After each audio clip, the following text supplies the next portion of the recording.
Hello and welcome to my Forgotten Professions channel. We're here with a new topic. Another profession that has been forgotten but left its mark on history, human alarm clocks. Enjoy the show, friends.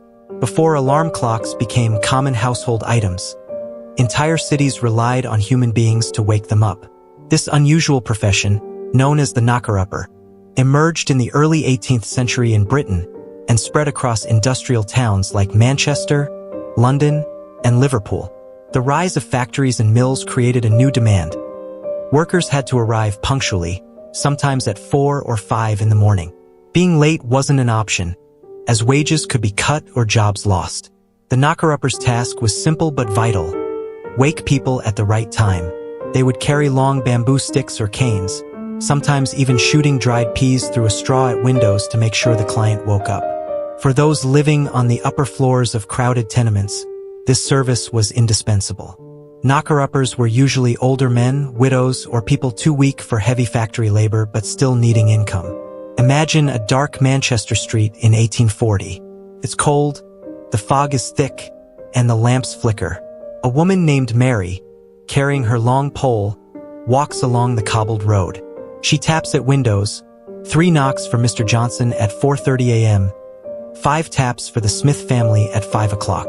Every tap was a lifeline between sleep and survival. Without Mary, dozens of workers could lose half a day's pay. The knocker-upper was more than just a human alarm clock. They were a guardian of discipline in an era where time literally meant bread on the table. The life of a knocker-upper was anything but easy.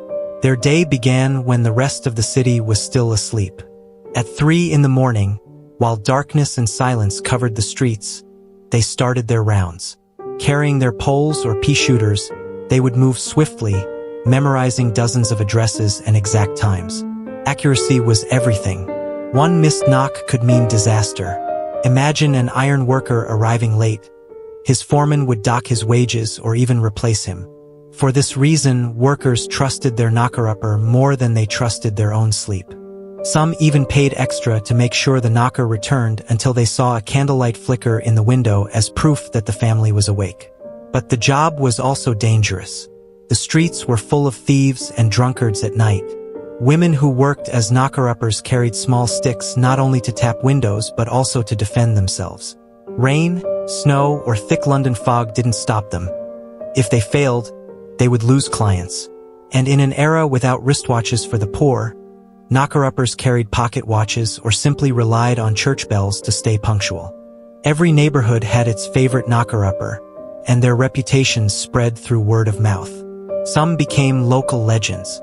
In London's East End, a woman named Molly Moore worked for over 40 years as a knocker-upper.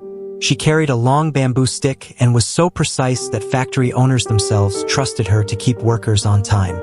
People joked that she knew the city's heartbeat better than any clock. Knocker-uppers didn't just wake up individuals, they kept the industrial machine running. Without them, factories would slow, trains would be delayed, and docks would stand empty. In a way, they were invisible gears in the massive engine of the Industrial Revolution. There were also humorous tales. Some clients would ask to be woken at impossible hours, 2:45 a.m. or 4:07 a.m., just to test the knocker's precision. Others tried to avoid paying after being woken up, forcing knockers to chase them down in the morning. Children often mocked them, throwing stones or shouting from windows. Yet, the profession persisted for nearly 150 years, shaping the rhythm of working-class life. By the late 19th century, mechanical alarm clocks became cheaper and more reliable. Factories began installing whistles that echoed through entire towns. Slowly, the knocker-upper profession declined. By the 1920s, only a few remained in small villages, and by the 1950s, they were gone completely. Yet, their memory lives on. Old photographs show men and women with long sticks standing outside foggy windows. In oral histories, elders recall being woken by a sharp tap or the rattle of peas against glass. The knocker-upper reminds us that technology doesn't just replace tools, it replaces people, entire ways of life.